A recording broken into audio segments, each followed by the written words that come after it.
Alright, this is the assembly of the KinderBike Laufrad trailer, and it's identical to the KinderBike Mini, which is an identical product, just slightly smaller in stature for younger children. And just like the other bikes, we're just going to quickly get rid of all the ties and the wrapping so we can get to the components and do a very quick assembly on this model. So we'll do that right now. We'll get rid of the dust caps on the wheels, which are not needed. They're for packing purposes only. Get rid of the ties.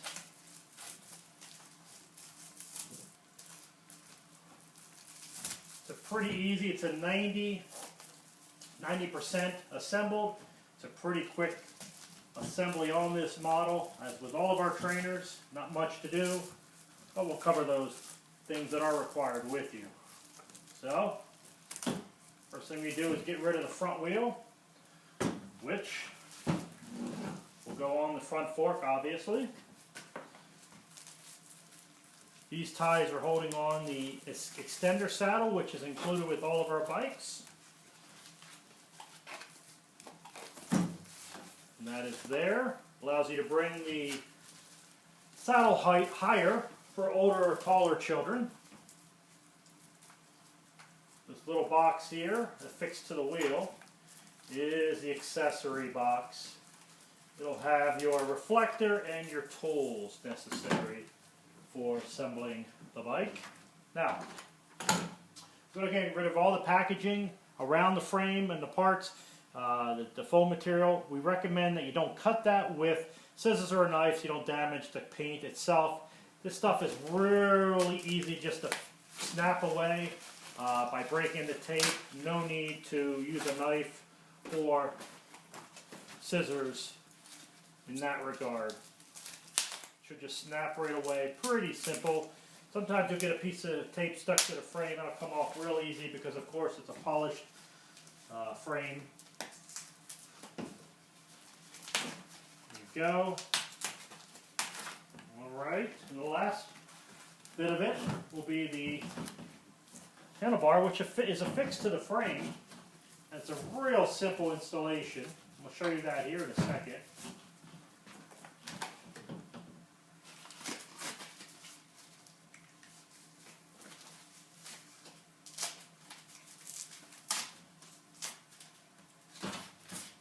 Alright, now, I'm going to open up the accessory box. And as mentioned, inside you'll find tools necessary to assemble the bike, to include the wrench, the front reflector, and the 2 Allen keys. Now, first thing I'm going to do is install the handlebar. We do so because the front fork has a brace on the bottom of it, which will allow the bike to sit square, so that when you are assembling the bike, you don't get a lot of rocking, and it's real easy to install the handlebar. The handlebar is a type that you can adjust by loosening the Allen bolt through the stem, and what that does is a little dust cap that you want to get rid of. What that does is that it brings this little metal wedge here up into the head tube, and thereby securing it inside, and so the handlebar doesn't move.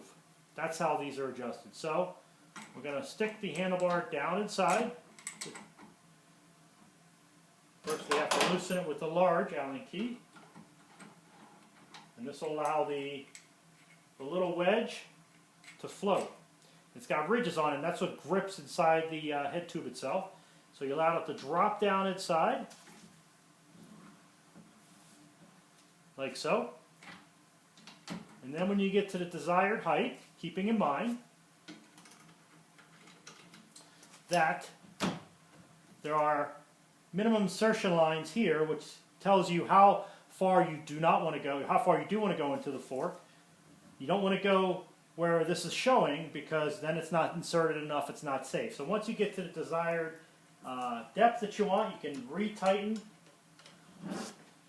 the Allen bolt, and this pulls the wedge up into the frame, into the head tube rather, and will cinch. Those little ridges that I mentioned on that little nut will cinch into the bike so that you cannot move it up and down or sideways. It won't rotate laterally. Now, you're going to align this with the front fork so that the handlebar is sort of parallel to the brace that's down here for packaging, and that'll give you so that your handlebars are not off kilter, that it's straight ahead.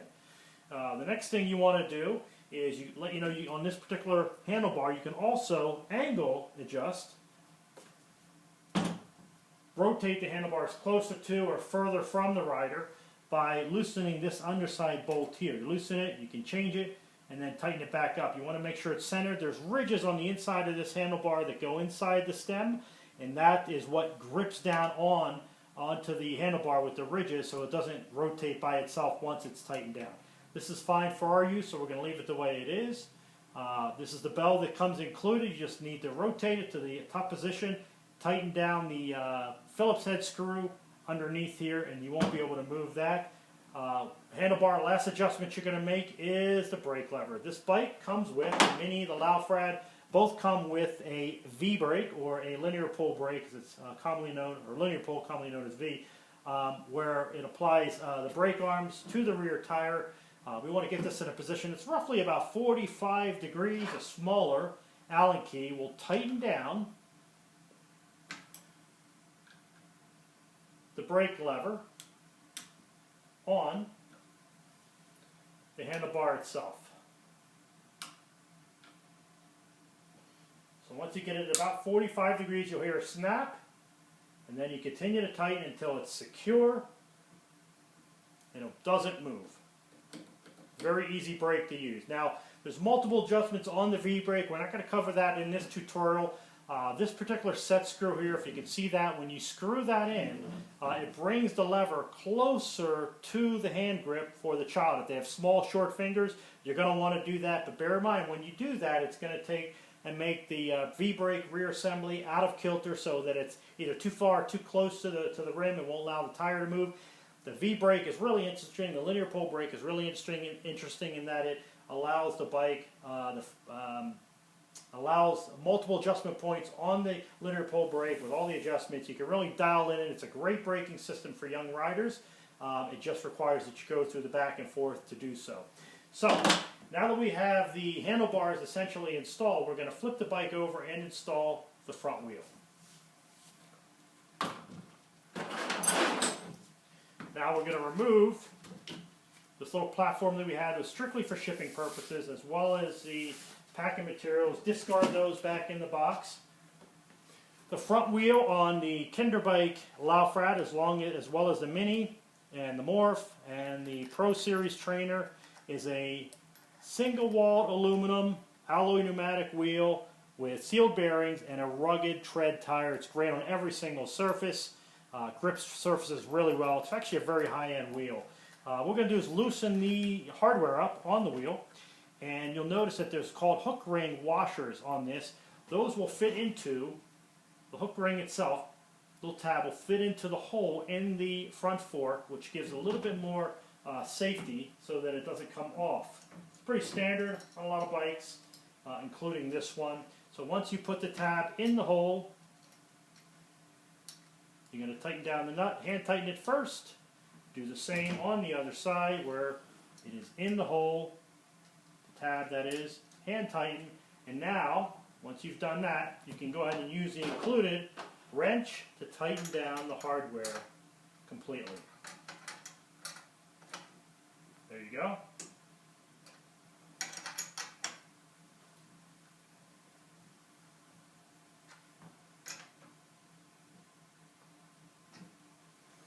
Okay, now it's tight. Won't come off. Flip the bike back over, and notice that the saddle is a little loose, and I will show you how we adjust that. The saddle on the Laufrad Mini is angle adjustable, as it is with most of our trainers. You loosen up these nuts, you can change the angle of the saddle to be comfortable for the child.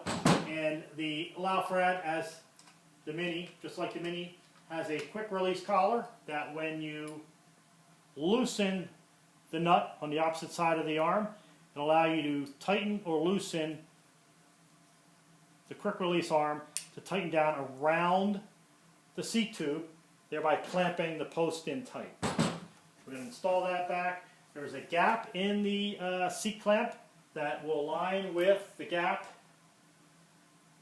in the seat tube. And when you close this around it, when you close the brake arm, you will notice that it closes the gap in the seat tube around the seat post. We're going to install that to the desired height, keeping in mind that there's a minimum insertion height. You don't want to have that showing. It should always be inside the seat tube for safety, as far as the seat tube being inserted far enough inside the frame itself. And you can, of course, bottom out as much as you want, all the way up. And this particular model comes with an extender saddle. All of our models do allow you to increase the height of the saddle. This particular model, the Laufrad, adjusts from 13 to 21-inch saddle height. So I'm going to lock that in place, and it should be in line with the frame. The front of the saddle should be in line with the frame as well. All right, we're going to get rid of the dust caps. These are for shipping purposes only. The next thing we're going to install is the front reflector. Very simple to do. There's a bolt that comes pre-installed into the bike. You're going to install the front reflector, align it, the hole in the bottom of the reflector arm to the hole in the frame, and insert through the frame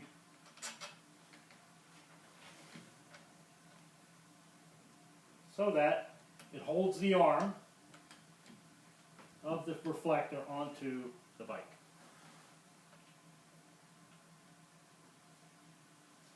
And then it comes on the back, and you can tighten it back down. The last thing you're going to want to do with this particular model is adjust the rear linear pull brake so that when you squeeze the brake lever, the wheel will stop. We recommend you do use this a professional bike assembly, a bike shop, to do this unless you're familiar with the adjustment of a V-brake. And the reason is there's multiple various, there's 4 or 5 adjustment points on a V-brake to dial it in and make it so that is a incredibly effective brake system for young learners. If you're not familiar with it, we always recommend you seek the assistance of a professional. They can probably adjust it for you in about 5 minutes or so. Dial it in, and you will be good to go. This again is the 2016 Laufrad run bike, which is identical to the Mini, except that it's slightly taller than the Mini.